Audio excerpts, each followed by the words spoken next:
La famille, bonjour, j'espère que vous allez bien. Bienvenue dans cette nouvelle vidéo. Et aujourd'hui, comme j'en ai parlé un petit peu sur Instagram, on va monter le kit refroidisseur d'huile. Donc, dans un premier temps, je vais quand même vous expliquer en plus en détail à quoi cette petite plaque là sert. Ensuite, lui, ce sera quoi son rôle principal. Et ensuite, ça aussi, ça fait partie du kit. C'est des durites en fait qui vont se raccorder aux extrémités du radiateur. Et ici. Alors du coup, pourquoi je monte un radiateur d'huile? Donc, je pense que je l'ai assez répété. Cette voiture-là va, un de ces quatre, aller sur circuit. De deux, comme je l'ai aussi répété, c'est une voiture qui a beaucoup de mal à refroidir.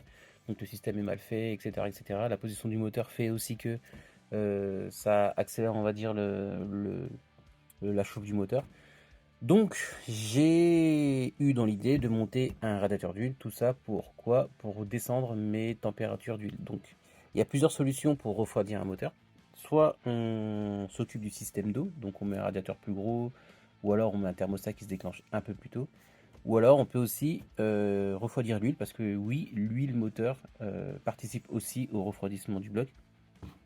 Et donc, moi j'ai opté pour cette solution-là. Du coup, alors, je vais déjà vous parler de cette petite plaque-là. Donc, cette plaque-là, ça s'appelle une plaque sandwich. Mais, en fait, si vous regardez bien, tac, à l'intérieur, non, par ici, il y a, on voit pas le ressort, mais en fait, ici, là, c'est un thermostat. Donc, du coup, c'est pas une plaque sandwich classique, c'est une plaque thermostatique. C'est-à-dire que, avec la température d'huile, en fait, ce petit capteur-là, enfin, ce petit thermostat-là va s'ouvrir et laisser passer l'huile. Donc, en gros, comment ça fonctionne? Donc cette pièce-là, elle va entre le support moteur, le support d'huile du filtre à huile de votre moteur et le filtre à huile. Donc en fait, vous avez le support, vous mettez ça, tac comme ça, et vous mettez votre filtre à huile juste après. Donc du coup, comment ça fonctionne? Il faut savoir que cette plaque-là, le thermostat, il est interage, c'est-à-dire que ici, il s'ouvre à 75 degrés. Donc, entre 0 et 75 degrés, il se passe rien. Donc l'huile, elle reste dans le circuit moteur, huile, moteur, huile, moteur, huile. Ok. À partir de 75 degrés, ce petit thermostat-là, il va s'ouvrir.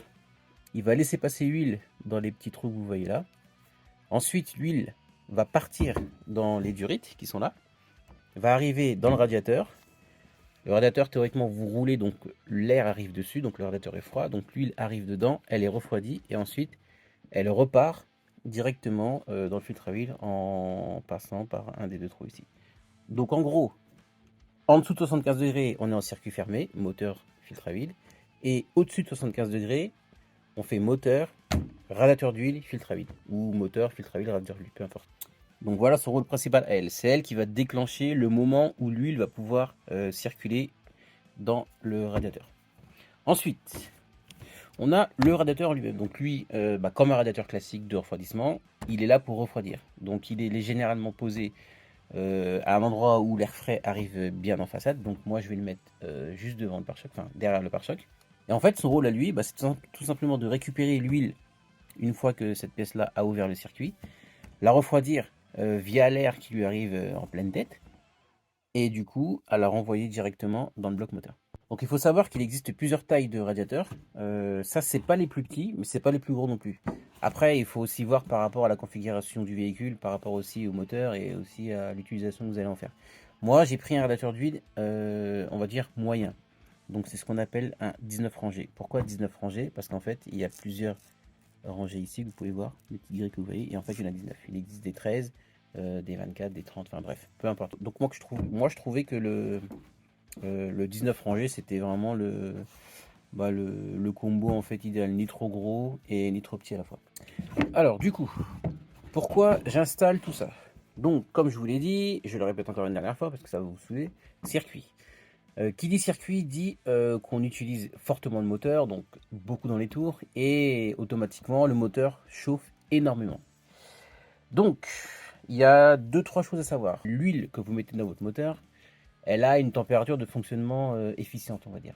Je vais dire une connerie. Généralement, les huiles classiques fonctionnent entre, on va dire, 85 degrés et 100, peut-être 110, 115 degrés. Voilà. Entre ces eaux-là, l'huile fonctionne bien, elle a ses capacités de lubrification sont maintenues, de friction sont maintenues, etc. Le problème, c'est que sur circuit, généralement, on atteint des températures assez élevées. Donc, ce qui peut se passer, c'est que, imaginons que votre huile, son degré de fonctionnement maximum est de 110 degrés, et que sur circuit, vous atteignez des températures de 100, 120, 130 degrés, 140 degrés, et bien en fait, ce qui peut se passer, c'est ce qu'on appelle un cisaillement d'huile. Donc un cisaillement d'huile, c'est quoi? En fait, c'est lorsque l'huile, elle perd toutes ses capacités à lubrifier le moteur. C'est-à-dire elle est tellement chaude, elle a tellement chauffé, qu'en fait, les molécules à l'intérieur se dissoudent, et en fait, l'huile ne fait plus son travail. Donc je vous laisse imaginer ce que ça fait sur circuit, une huile qui ne fait même plus son travail, qui lubrifie plus rien dans le moteur. Je pense que ça crée des dommages très indésirables. Donc voilà, pour limiter la chauffe du moteur, on installe ce genre de matériel. Après, on peut aussi encore améliorer le système en installant un petit ventilateur au niveau du radiateur. Et si ça suffit pas à descendre les températures, on peut l'activer manuellement. On se fait une installation perso avec un petit bouton sur le tableau de bord. Et quand on voit que voilà, ça chauffe trop malgré le radiateur d'huile, on peut activer ce petit ventilo qui va encore accentuer le refroidissement de l'huile. Par contre, ce qu'il faut éviter aussi, c'est que si l'huile trop chaude perd de ses capacités, une huile trop froide aussi, c'est pas bon non plus. Donc en fait, il faut essayer de jongler dans la plage de valeurs efficientes de l'huile. Et ça, en fait, c'est vous qui voyez. Si vous avez une sonde de température ou un cadran qui vous donne la température moteur, essayez différentes montes. Et après, c'est vous qui voyez, en fonction de votre utilisation, à quel degré de température d'huile vous êtes. Tout à l'heure, je vous disais que l'huile sert aussi de refroidissement pour le moteur. Il faut savoir aussi que il y a des huiles qui sont beaucoup plus efficientes en termes de calories. Si vous avez suivi mes vidéos sur la moto, j'étais passé en huile céramique. Et ben, l'huile céramique, c'est une huile qui est parfaite pour les moteurs qui chauffent beaucoup. Donc, indirectement, si vous faites du circuit, forcément votre moteur va chauffer, et donc je ne peux que vous conseiller de mettre une huile céramique dans le bloc moteur, qui va aussi aider, en plus de ça et en plus du petit montage si vous voulez, qui va aussi l'ensemble en fait va créer un environnement, on va dire, agréable pour votre moteur. En parlant d'huile, j'aimerais faire un petit point sur un peu comme le RBF 600 sur la précédente vidéo, sur une huile que beaucoup de gens, alors je sais pas si elle est surcotée ou si c'est parce que on entend trop parler que tout le monde la met dans tout et n'importe quoi. Et cette huile-là, c'est la célèbre huile 300V de chez Motul. Alors l'huile 300V de chez Motul, clairement, je vais pas mentir, c'est une très bonne huile. C'est une très bonne huile, euh, surtout pour ceux qui font de la course. Donc c'est une huile qui fonctionne très bien. Mais le problème de cette huile-là, et je pense que beaucoup de personnes ne le savent pas, surtout les gens comme nous, les gens amateurs ou les particuliers. En fait, cette huile-là, elle est parfaite pour la course, le circuit, etc. Mais par contre, elle a un très fort degré de cisaillement. C'est-à-dire que c'est pas comme une huile classique. C'est-à-dire qu'elle, elle va avoir vraiment, elle va marcher du feu de Dieu, mais par contre, du jour au lendemain, paf, elle peut cisailler en fait. Et c'est ça le gros problème de cette huile. C'est ce qu'on appelle une huile 100% ester. C'est une huile en fait qui a très peu d'additifs friction, anti-friction. Mais par contre, elle marche du feu de Dieu pour tout ce qui est moteurs qui prennent beaucoup de tours, etc. Donc pour ceux qui mettent de la Motul 300V dans leur véhicule classique, déjà, bon, ça sert à rien. Et de deux, vraiment, si vous utilisez cette huile-là, moi ce que je vous conseille, c'est de mettre un hyper anti-friction couplé à cette huile-là. Alors il y a plusieurs marques qui font des anti-frictions, là je ne vais pas vous en citer pour pas faire de pub. Mais en tout cas, dans cette huile-là, il faut savoir que voilà, elle est très peu chargée en anti-friction. Et donc, moi, je vous conseille fortement d'en ajouter un avec cette huile-là. Et là, vous avez une huile vraiment au top. Donc, qui résiste à la chaleur, qui résiste aux tours par minute du moteur. et en même temps qu'un une excellente capacité de friction avec l'additif. Donc voilà, c'était le petit point huile 300V parce que c'est vrai que je l'ai vu beaucoup dans beaucoup de forums que j'ai pu fréquenter. Les gens, ils ne jurent que par la 300V, mais en fait, je pense qu'ils ne connaissent pas vraiment les capacités de cette huile. Et du coup, bah, j'avais envie d'éclaircir ce petit point-là. Voilà. Pour finir avec tout ça, il y a bien sûr la gaine qui va bien. Donc, cette gaine-là, c'est pas une gaine classique. Déjà, c'est une gaine qui est tressée, un peu comme les Duritavia. Et à l'intérieur, vous avez un petit tube. Bon, alors, je ne saurais pas vous dire la matière par contre. Et cette matière-là, en fait, elle résiste à de très très grosses pressions, à de très très hautes températures. Et du coup, si vous voulez vous faire un montage vraiment clean, je vous conseille vraiment de monter ce genre de gaine, enfin ce genre de durite avec votre radiateur. Il y a des kits qui sont vendus avec des durites qui sont en nylon, je crois. Mais ça fait le job, hein, c'est sûr. Mais franchement, je vous conseille de monter ce genre de durite. Vous n'allez pas être déçu. C'est vraiment de la super qualité. Et bien sûr, vous avez les raccords qui vont bien. Donc moi, j'ai pris deux raccords droits. Donc les deux raccords droits, ils iront comme ça. Tac, ils partiront d'ici. Là, les durites qui iront jusqu'au raccord du radiateur. Donc le radiateur sera raccordé comme ça. Une durite, enfin un raccord ici, la durite qui vient ici. Et de l'autre côté pareil, un raccord ici et la durite qui vient ici. Mais de toute façon, je vous montrerai tout ça parce que déjà il va falloir que je coupe ça. Parce que là j'ai 6 mètres. Donc 3 mètres aller et 3 mètres retour. Donc j'irai couper la durite hors caméra et ensuite je vous montrerai exactement comment je monte ces petits embouts. Ok, je vais vous montrer comment je vais installer le radiateur. Hop. Donc ici, le pare-choc qui vient ici. Là, j'ai ma traverse qui est ici. Et là, j'ai mon radiateur de refroidissement. Et en fait, je vais le mettre, je pense, hop, comme ça. Tac. Donc il sera posé comme ça. Je vais le fixer avec des rivets. Donc je vais percer la traverse, mettre des rivets métalliques. Et puis après, on pourra commencer le montage. Donc, ce que je fais, c'est que je vais monter à la maison. Je vais couper la longueur des durites comme il faut. Et après, on revient et on commence le montage. Ok, bon, les câbles sont coupés, ils sont là. J'espère qu'il y aura assez long parce qu'en fait, il y a un truc que j'ai pas pensé. C'est que comme le radiateur sera ici, il va y avoir une courbe qui va passer comme ça. Et cette courbe-là, en fait, ça me fait perdre 15 cm. Donc, autant vous dire que j'espère que ça va le faire. Parce que sinon, au pire, bah, je percerai deux trous ici. Et plutôt que de contourner par en dessous, je contournerai directement, hop, comme ça. Ça me fera gagner un peu de centimètres. Donc, première chose à faire, on va prendre le radiateur, on va le mettre en place. Et ensuite, là, vous voyez les petits trous qui vont me servir de repère pour pouvoir percer dans la traverse en dessous. Donc, je vais le mettre comme ça. Alors, pour le milieu, je me base par rapport à ça. En fait, je me mets à peu près au milieu, comme ça. Tac. Et ensuite, je vais aller en dessous, faire mes marquages, petit marqueur. Et après, je vais percer. Bon, éclairage de fortune contre la porte de garage, impeccable. Donc, du coup, hop. Alors, à travers c'est ici que je vais fixer mon radiateur. Et du coup, je ne vais pas pouvoir vous filmer, mais par contre, je peux vous montrer comment je vais mettre ça. En fait, hop, il va exactement comme ça. Tac, et moi, il faut que je perce. Et bah, du coup, ah oui, ça tiendra que sur un seul rivet. Ok, donc je percerai le rivet qui est le plus à droite, là-haut, là. Et pareil de l'autre côté. Donc, je perce ça. Enfin, je fais les marquages, je perce. Et ensuite, je vous reprends. Ok, donc j'ai fait le premier paire juste ici, le deuxième là-bas. Donc là, un coup de visseuse et on fixe tout ça. Ok, les trous sont percés. Donc du coup, maintenant, on va prendre pince arrêtée. On va prendre des rivets.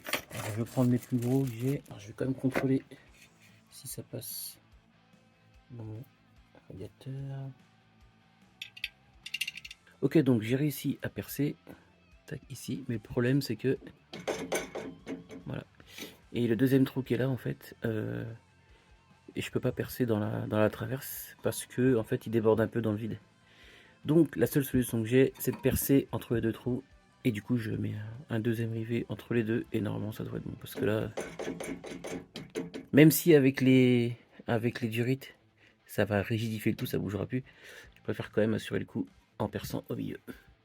Bon, au final, ce que j'ai fait, j'ai effectivement percé un troisième trou. Par contre, j'ai mis des vis auto-foreuses. Pareil de l'autre côté. Ça bouge encore un peu. Mais bon, on va solidifier ça plus tard. Je vais d'abord mettre les raccords et tout. Et si je vois que ça bouge plus, je laisse comme ça. Sinon, on mettra des rivets. En fait, le problème, c'est que mes rivets sont trop courts au niveau de la tête. Et du coup, quand je les serre, bah, ils se prennent pas vraiment à l'intérieur. Donc il faut que je récupère des rivets plus longs que je mettrai ici sur le 3 droite, et puis comme ça, ça suffira je pense. Bon, maintenant le but c'est de construire du rivet. Donc ce qu'on va faire, c'est qu'il faut qu'on mette ça à l'intérieur comme ça, qu'on le fasse ressortir à peu près au ras ou un peu avant. Ensuite ça, c'est biseauté au bout, donc ça rentre comme ça à l'intérieur. Là-dedans il y a un filetage, et du coup le fait de serrer, ça va le faire rentrer en force dans le tube, et du coup ça fera l'étanchéité et ça fera en même temps notre serrage. Bon, j'ai un souci, c'est que en fait, je vous explique. Donc les raccords, c'est les bons. Enfin, c'est les bons. Ici, ça se fixe bien au niveau de mon radiateur, et ça se fixe aussi bien au niveau de la plaque sandwich. Le problème, c'est que bah, ça passe pas en fait à l'intérieur en force. C'est-à-dire qu'il n'y a même pas la petite partie biseautée qui passe dedans. Et quand je mets ça à l'intérieur, ce qui se passe quand je serre, c'est qu'en fait le tout se bat. Et du coup, pour vous expliquer ça plus simplement, la gueule, c'est pas grave. Alors, quand on regarde le raccord et qu'on le serre à fond, là, comme vous voyez, il y a le raccord qu'on tourne et il y a la partie fixe. Et en fait, entre les deux, il y a un espace. Ok. Cet espace-là, il est censé accueillir la gaine en plastique et la tresse. Mais du coup, quand je prends la tresse et que je vous la mets comme ça, côte à côte, visuellement on a l'impression que ça passe, mais en fait c'est beaucoup trop épais. Ici on est beaucoup trop épais. Donc je suspecte que le problème ce n'est pas ma tresse, mais c'est sûrement l'épaisseur de ce raccord là, qui doit être, je ne l'ai pas mesuré, mais il me semble que c'était diamètre 10 peut-être, et je crois qu'il me faut un 8, je sais plus trop exactement. Donc je suis coincé parce que du coup je peux pas terminer la vidéo. Donc soit je vous fais une partie 1 et la partie 2 je vous la posterai la semaine prochaine, parce que là on est samedi, je suis en train de vous tourner la vidéo pour demain, ou alors je poste rien et je vous mets la totale la semaine prochaine. Ce sera la surprise. Bon, de retour après quelques jours de patience, le temps de recevoir les nouveaux embouts. Donc pour vous c'est à la suite, pour moi ça fait 3-4 jours. Donc je voulais vous montrer le pourquoi du comment, la différence entre celui que j'avais commandé, donc avec le bout biseauté de cette façon là, et le nouveau d'une qualité vraiment supérieure. Et pour ceux qui n'ont pas vu mes stories Instagram de la semaine dernière, enfin de cette semaine du coup, comme je vous l'avais dit, quand vous regardez les deux comme ça, voilà, la différence on l'a au bout. Et ce petit changement, en fait, ça fait que ça rentre hyper bien dans mes durites et ça se fixe hyper bien. Donc, vous pouvez voir aussi la différence au niveau du diamètre. Tac, à droite, enfin à gauche plutôt, high quality, et à droite, low quality. Donc, honnêtement, vaut mieux mettre un peu plus de sous dans la high qualité plutôt qu'essayer de gratter quelques euros et se retrouver avec des trucs bah, au final qui serviront à rien. Donc, du coup, je vous montre que ça donne en réel. Alors, là, j'ai ma petite durite. Donc, je vais prendre l'ancien. Alors, le problème que j'avais, c'est que déjà pour mettre au fond, c'était chaud. Et ensuite, une fois que je prenais ça qui rentre avant cet embout-là, et ensuite, il faut serrer le tout. Donc, une fois que je serrais le tout, au lieu que ce soit cette partie-là qui rentre dans ma tresse, en fait, elle poussait la tresse à l'extérieur de ça et du coup, ça tenait pas. Donc maintenant, quand on prend le nouveau, déjà, ça rentre tout seul, même pas besoin de forcer. Et là, vous voyez bien, quand vous regardez bien au bout, il y a une deuxième partie biseautée ici. Et en fait, cette deuxième partie biseautée, c'est elle qui va se mettre à l'intérieur une fois que j'aurai bien serré. Et ce qui fait que ça va écarter la tresse à l'intérieur ici.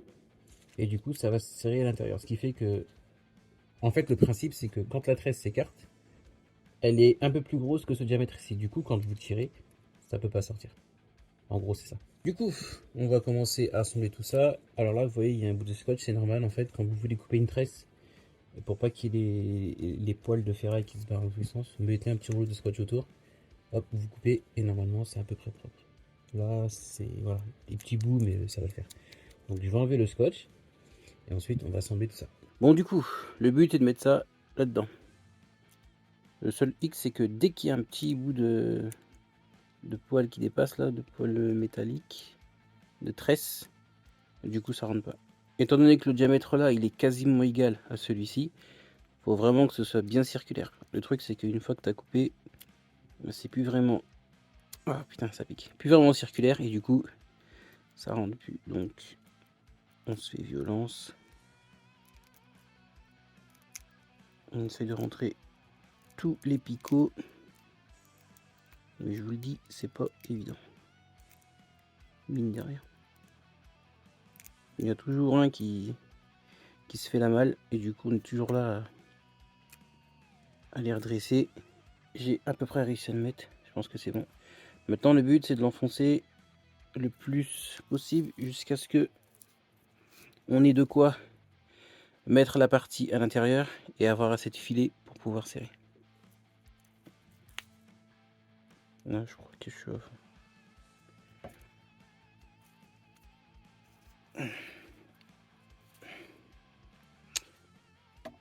Bon, on va le serrer comme ça. Donc, une fois que ça c'est fait, on met ça là-dedans.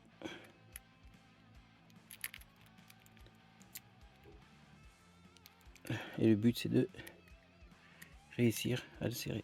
Bon, après plusieurs heures de bataille, j'ai enfin réussi à monter des petits embouts sur la durite. Donc ça donne ça. Donc là, c'est hyper serré, ça tient bien de ouf. Voilà, on va les 4 ici. Alors ces deux-là, direction la plaque sandwich. Et là, on va au radiateur d'huile. Donc, on prend ça, je prends du téflon. Je vais vous expliquer pourquoi je prends le téflon. Et on va aller installer tout ce beau matos. Maintenant, on va installer ces petites durites. Du coup, il va falloir leur faire un petit passage. Donc, ici, hop, vous avez une espèce de plaque nord, je sais pas à quoi elle sert, mais elle est là, donc elle doit servir à quelque chose. Donc moi, ce que je vais faire, c'est que je vais juste percer 2 trous à l'intérieur pour faire passer mes durites dedans, et du coup, ça me servira aussi de support. Parce qu'en fait, quand on touche, ah, c'est quand même assez dur. Donc du coup, mes durites, elles passeront, hop, comme ça, enfin comme ça du coup. Et elles auront un soutien, ça évitera qu'elles pendent ici ou que je sois obligé de mettre un risoir, etc., etc. Alors maintenant, il faut que je regarde là-dessous comment ça se passe. Hop. Alors, du coup, si je les fais passer ici. Tac. Alors en fait, ce que j'aimerais faire, c'est les faire passer avec les durites de radiateur. Le problème, c'est qu'il y a une grosse plaque à enlever. Et du coup, je vais perdre un peu de longueur et j'ai peur d'être vraiment limite. Parce que je crois que j'avais pris 3 mètres. Normalement, c'est bon, mais vu que j'avais pas compté... Ouais, putain, j'espère que ça va aller, sinon c'est mort. Bon, là, on est posé sous le véhicule. Donc l'avantage, c'est que l'avant est tellement léger que je peux lever un peu partout. Donc, le but, ce serait de passer les durites. Donc, par la petite plaque noire que je vous ai montré tout à l'heure. Ensuite, passer ici et faire suivre vraiment le long des durites là-bas. Tac, on va zoomer. Hop là, encore une fois. Putain. Voilà, cette plaque-là. Cette plaque-ci, l'idéal, je pense que faudrait que je la retire. Je passe les durites, ensuite je la remets. Comme ça, ça fait un deuxième support pour les durites. Et après, on les emmène directement tout au bout là-bas, au niveau du filtre à huile. On ne le voit pas ici, mais je vous montrerai tout à l'heure. Donc là, il va falloir que je foute des crics partout pour enlever la plaque là-bas. Ah, le bordel.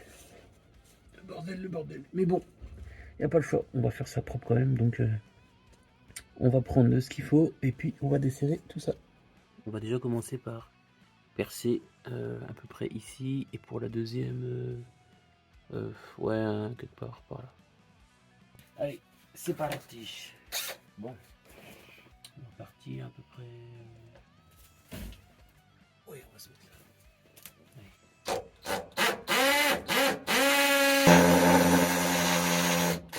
Bon, en fait, je pensais que c'était une plaque en plastique vraiment épais, mais en fait, je crois qu'à l'intérieur, il y a une plaque en métal. Donc du coup, là, je vais agrandir les trous avec ça, mais je suis même pas sûr que ça puisse le faire. Tiens, plus de batterie. Bon. Bah, j'ai plus de batterie, donc on se retrouve après. Une fois que j'aurai rechargé la batterie, parce que je crois que la deuxième, elle est aussi HS. Chiotte. Bon, j'ai pas envie d'attendre demain. Donc ce que je vais faire, c'est que je vais enlever les 3 vis et je vais l'enlever. Mais en fait, je viens de le faire et du coup, eh ben, elles sont grippées. Donc j'ai beau serrer, desserrer, serrer, desserrer, ça bouge pas. Donc c'est pas grave, on va mettre les durettes comme ça, elles vont passer comme ça et puis basta. Bon, alors pourquoi j'ai pris le téflon? Tout simplement pour faire une meilleure étanchéité entre mon raccord qui va venir ici et le radiateur. Mieux vaut prévenir que guérir, comme on dit. Donc juste là mettre un tour ou deux de téflon, pareil de l'autre côté. Par contre, quand vous mettez le téflon, soyez pas, voilà, réfléchissez quand même.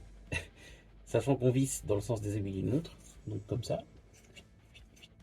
Le téflon, vous le mettez comme ça et pas en sens inverse, parce que si vous le mettez comme ça et que vous serrez comme ça, et ben en fait en serrant il va se défaire. Du coup ça ne servira à rien. Voilà, donc je vais prendre juste une petite bande que je vais mettre. Hop, ça veut bien tenir là, c'est là.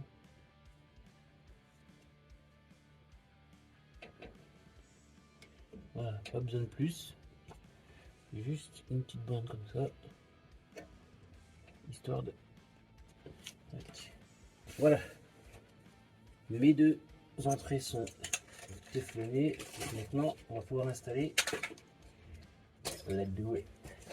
Alors, la première va venir au-dessus du. Enfin, en dessous plutôt, et au-dessus. Voilà, là je pense que vous allez mieux voir. J'ai ça à faire passer en dessous, là-bas. Donc, on va chercher un endroit de passage.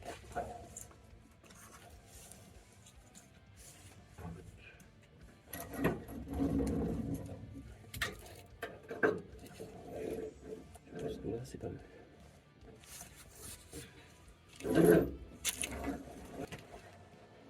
Du coup, donc on a passé là.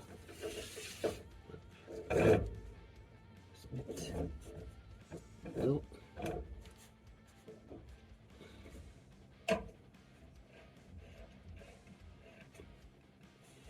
comme j'ai dit, dans le sens. Donc. Ensuite, on récupère la clé qui va bien. On va pouvoir serrer. Alors après, une fois que c'est serré, on peut quand même, on pourra quand même s'orienter à gauche ou à droite. Ça, c'est pas un problème.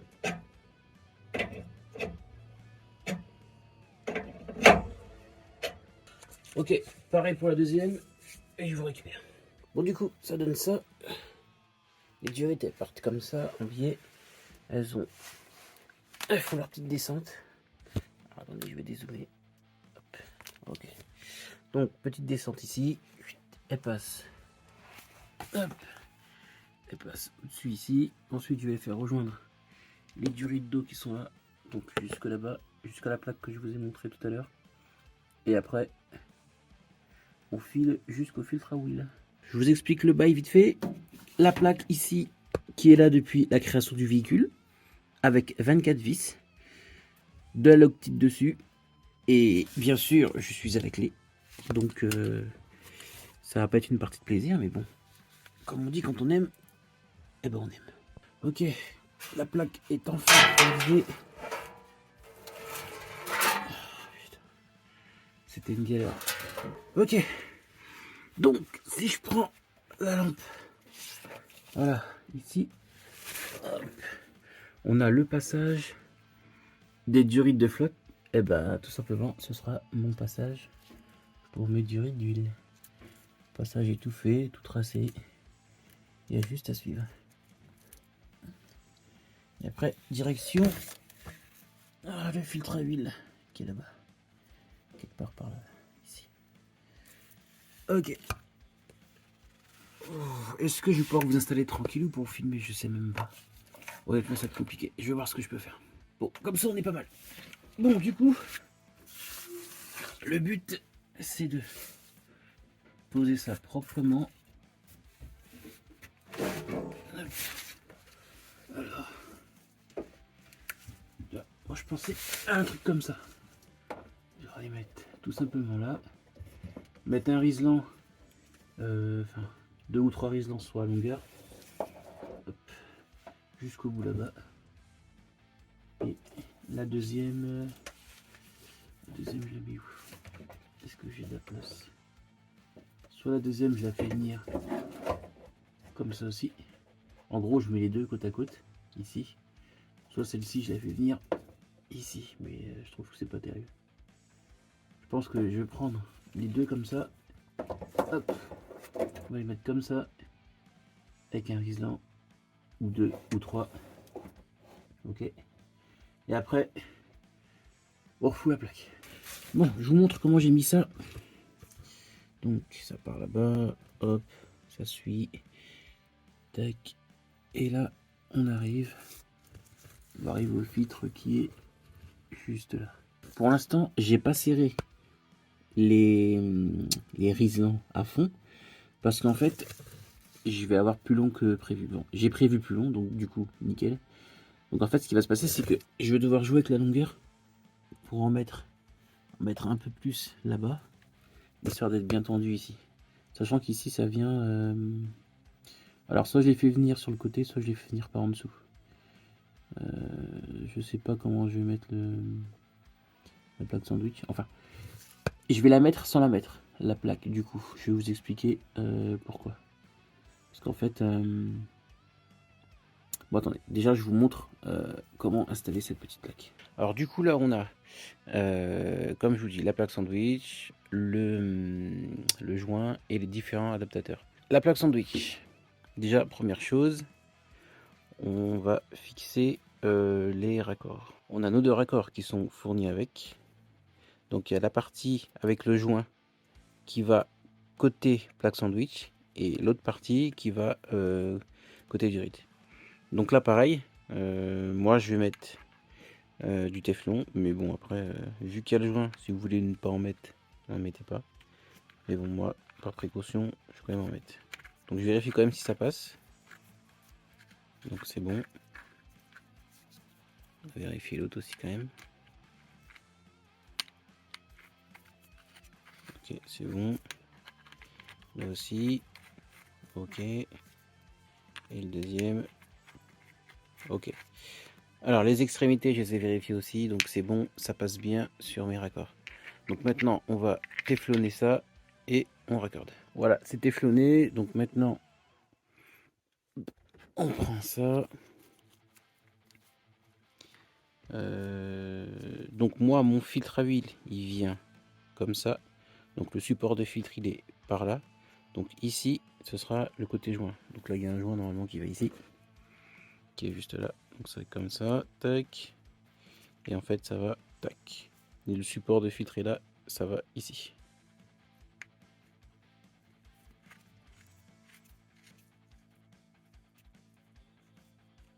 Hop, premier et le petit deuxième.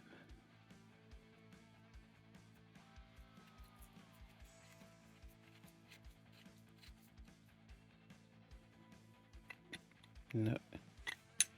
Serrage jusqu'au joint.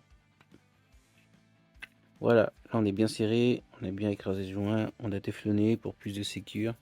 Donc on va aller sous la voiture et je vais vous montrer comment il s'installe. Mais par contre, je vais pas le monter définitivement. Je vais juste vous montrer comment ça se monte. Et après, je vous explique, comme je vous ai dit tout à l'heure, pourquoi je ne vais pas le monter définitivement maintenant. Ah oui, il y a un truc aussi dont je ne vous ai pas parlé, c'est ça.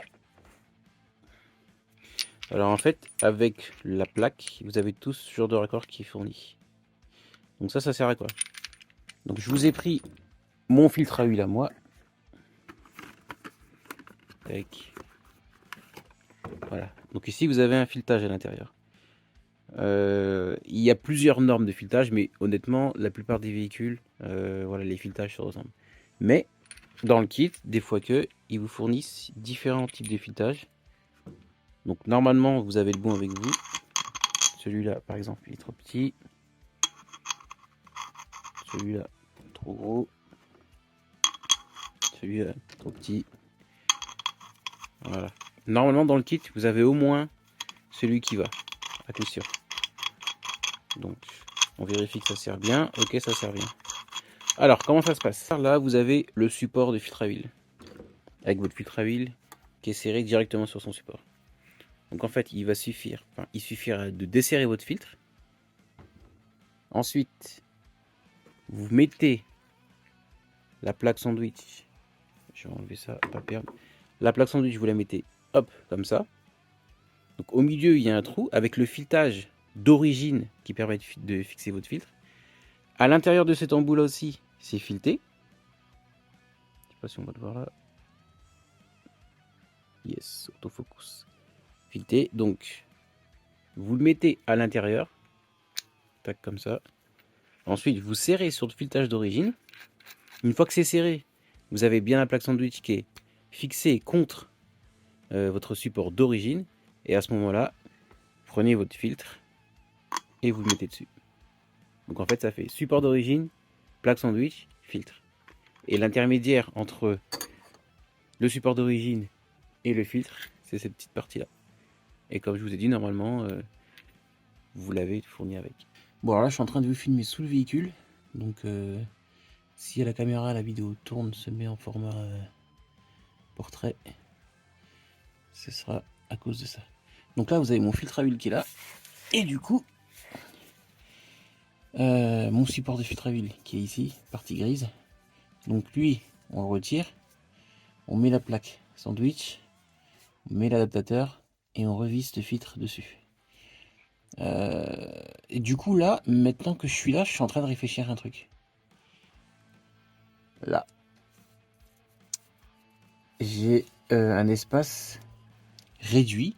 Alors, je suis en train de réfléchir. Est-ce que mon filtre va passer malgré le surplus de largeur de la plaque sandwich? J'ai pas du tout réfléchi à ça. Ça se trouve, je vais l'avoir dans l'os. Je vais même pas pouvoir monter le truc. Alors ici, l'arrivée de mes deux durites. Tac. J'ai la plaque sandwich qui est ici. Elle va se mettre ici.